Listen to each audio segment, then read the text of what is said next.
What is up? Welcome back to another DanMachi Memoria Freese video. My name is DFree, and for this one, we're going to go ahead and talk about the Arena event that came out alongside the Kino's, collab stuff, Arena of Travelers Volume 1. I've heard there's going to be a Volume 2 that will offer a star bond for assist characters, so keep that in mind as well. So for Volume 2, hopefully it remains the same type of guide. I don't know how much it'll change. Part of me thinks it'll have the other two adventures that came out as your targets, so that might be the case. So maybe it does switch up quite a bit, to be honest. But as far as this one is concerned, of course, there's a normal, hard, and very hard. So my guide will be able to give you guys tips, and it depends on the different accounts what you guys would have as far as you'd be able to clear and how much difficulty you'd be able to clear easily, right? It depends on what you guys would have available. That's just, there's nothing else I can really do about that. But in terms of what you would want to run, team composition wise, right? First and foremost, stick to hard. Whether you can clear very hard or not isn't really the question. I mean, you would want to clear very hard at least once. Use exactly what I'm going to tell you to clear at least one time, but it's easier. It's not worth the pain or the struggle or the hassle of going over on that other stage most of the time. If you're going to grind it, might as well just grind it on hard. It takes a bit more time, but again, it's more worth it for you as the player. It'll be easier. You might even be able to auto it. And I can beat very hard. I just can't auto it right now. So I don't want to sit here and have to input every single command every single time, especially when myself considered here. I can actually auto the hard stage. So here's my team comp. So when it comes down to it, first and foremost, this event has heavy resistances to physical attacks. So all your physical attack type characters, they're not going to be super great here. Now, there is a brief exception, which I'll talk about in just a moment, but mainly you want to focus on magic dealing units, whether it's magical attack types or magic healers and stuff. Well, I mean, you get my point. Healers are always magics, right? Or mages. But nonetheless, you want to focus on characters that do magical things, basically, for lack of a better term. So that's your main focus when it comes to your adventurers. Your secondary focus would be, if you have a character that can do both, get you a character that can do both. both, excuse me. Let me pull her up. Come on now. There's Ice. There we go. So she's really good because she does a little bit of both. She does a high magic damage, etc., etc. She's able to do all that. She also has debuffs in tow here. Like, for example, this Illusion Mech, magical resistance down by 20%. Helps the other magic dealers do a bit more damage. It's also an all targets attack, hits everybody. And then the bottom one, all allies get physical resistance plus 40%, excuse me, for 2 turns. It's just, whether it comes to debuffs on the opponent or buffing yourself up, these are things that you want to consider when it comes to your characters. So again, magic is your focus, healing is your secondary focus as well, because you want to make sure that you have consistent healers for more survivability, no matter which difficulty you are playing. Unless you're playing easy and you don't have any trouble with survivability there, or normal, I guess, then you don't want to focus on it there. But otherwise, in the other 2 stages, you definitely are going to need that survivability. So you're going to want healers, multiple healers. And I'm in a weird position myself because a lot of my mages are only healers, well, mainly healers, I guess. So that's something you would want to consider. Thanks for the subscription, man. Guys, if you're new, do exactly what he did and subscribe. And then, of course, like I said, the physical resistance for all allies is awesome, helps tremendously. So this event, they all do physical damage. That's it. You just got to make sure that you're able to live through the physical attacks. So that helps you out so much. And when it goes from there, of course, if you have a top-tier assist character like Chloe Lolo, you definitely want to use her if you have that type of character. I'm not going to, try to put it out there as if everybody has her, but if you do, you'll want to use her. Other than that, let's talk about some more assist-type characters, and this is where you have to kind of look at your own box and go over it. So this Hestia, right? 15% debuff to all enemies and their strength stat.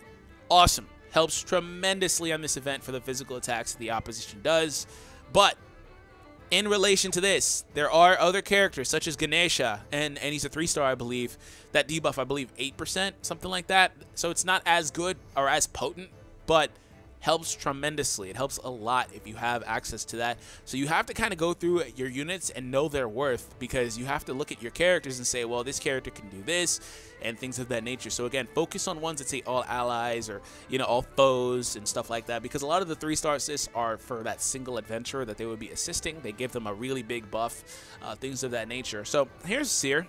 I believe she's a natural 4-star assist. I mean, her endurance is an A stat, so she most likely is, just because the only issue with 3-star assists is they don't have that great stats.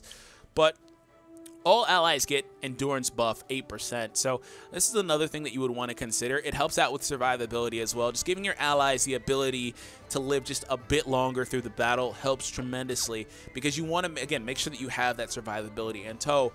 Now, another character you want to consider is the new Hestia. She's really cool as well. Good endurance for whoever she's, you know, attached to as an assist. And she also gives all your team physical resistance and guard resistance, or guard rate, excuse me, the rate at which they use their guard ability, an additional 8%. 8% isn't super great, but it's just another thing that you can have out there. It helps out. And then that, since it's an assist, can stack with, you know, the physical resist from these ice if you have things of that nature. And there are other characters that you can use, such as, like, you know, Riveria here. She does something very similar to the eyes, in fact, which I love what she does. She gives endurance plus 10% for 2 turns when she heals them. Also, she has a physical resistance plus 10% for 4 turns, along with a heal. So it's another one of those characters that can kind of do multiple things. And then win, I can't pronounce that other word, endurance down 10% for 2 turns against the enemy is another thing that helps when it comes to your turn and you wanting to do more damage. And then Fells has a physical resist increase as well, as well as excuse me, every type of ailment. So Fells is just awesome. 20% endurance, or excuse me, 20% physical resistance and ailment resistance. So another thing that this event does a lot, speaking of ailments, is they will go ahead and seal you. So this character is a natural 3-star. If it wants to pop up, there we go. This Anya, Lighthearted, is a natural 3-star, and she's really cool for one reason and one reason alone. Seal resistance to all your allies plus 75%, and apparently if you max Limit Breaker, get that bottom ability, you get 100% up. So that helps tremendously, because another thing you'll notice is they'll mess around and they will seal you, and your characters won't be able to do anything but normal attack, no healing, no anything, no skills at all. They will seal you for several turns, and they're kind of dead in the water at that point.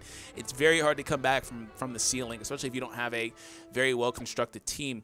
So I wanted to kind of go over a few other assist choices for you guys, because like I said, you have to kind of look at your units and see what you have, right?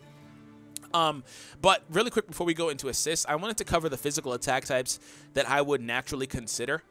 So first and foremost, Argonaut Bell. If you have any limit breaks in him, of course he gets pretty good. Mine has 1 limit break, so these are the stats that mine is working with. Unfortunately, his stats as far as offensively are not that great, just naturally, until you get really deep in. Like, he's a fast unit, double S in both of those. That's awesome. Way later. So if you have any limit breaks in him, of course he would be better. If not, he's still a solid choice. And the reason I say that is because he can go into Argonaut and then into Rapid Firebolt, and he's going to be doing a solid stream of damage with this. And also because he's a physical attacker, gives you another option that you would want to use on your team. And he has, you know, good abilities here. Endurance and agility plus 6%. Yeah, got some good abilities there. Aside from that, you know, characters like a tank, like Welf, very good for helping you with survivability as well. One of the better tanks in the game. Another character that would be like that would be Oka as well, which the new Oka that just came out in the previous banner. I don't see him, but I'm not going to go over him in particular. You guys know who he is. And then finally, again, go over your units, because I believe this Tion is a really good support. Yeah, physical resistance for your allies, 20% for 4 turns. So not exactly the same as the Bathroom Time Ice, but it's a little bit different. 20% for 4 turns instead of, I believe, 40% for 2 turns. So maybe you run this instead, right? So that helps. And she's got that debuff where she removes abilities if you have that character. Go over your 3-star characters. Again, I got to make sure I point that out a bunch of times. Look at your 3-stars. Even though I'm not necessarily pointing out 3-stars, how about I point out one for you guys right here? A really good 3-star character would be right here. This Mikoto. She's really good. You wouldn't know it if you didn't look at her. Strength debuff 15%, agility debuff 15%. Both of those, they're separate skills, of course. 4-turn debuff 15% is awesome. Awesome. Go for it. And then if you have this one, you know, she's pretty low on tier list, which is why I don't really pay a whole lot of attention to tier lists. In a lot of cases, they're geared towards specific focuses. But again, this one does 35% instead of 15%. So yeah, helps tremendously. And she's a physical attack type. So she's not going to do a whole lot of damage, but at least she'll help with more of the intangibles. And final unit that I wanted to take a look at that fits that same mold as the Bell would be Betloga here. ultra fire magical attacks, but it's indexed to his strength stat, which is great because he has crap magic, but very solid strength stat. So he does magical damage, but it references the strength stat here for him, which means he should be able to output pretty well in that event as well. So it just helps, man. And of course, more healers. There's a bunch of healers like a mid and stuff, and you just kind of have to go over it. As far as assists go, I wanted to kind of look at some of the assists in here. I believe that there are more seers that kind of do similar things, if not all of them. Magic plus 25%. Endurance plus 8%. For the one ally she'd be equipped to, so it's not necessarily the best there. I don't think the 2-star, yeah, the 2-star does 4%.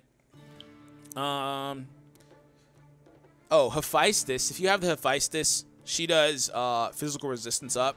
Helps a lot.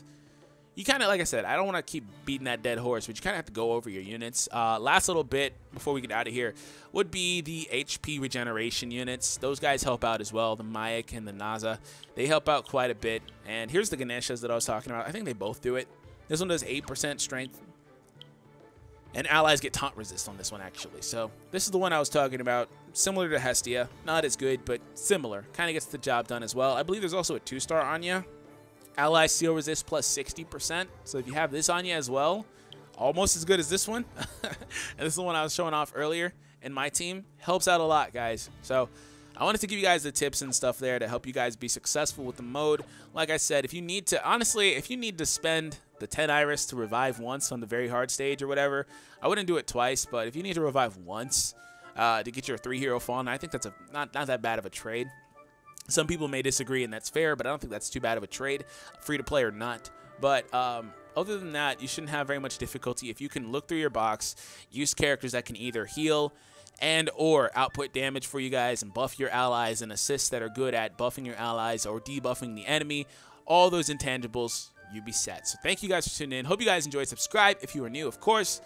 And I'll catch you guys in the next one. Hopefully they don't change too much, but I feel like they will. So I guess we'll have to go through a guide as well for the second one as well. So have an awesome day, and take it easy, guys.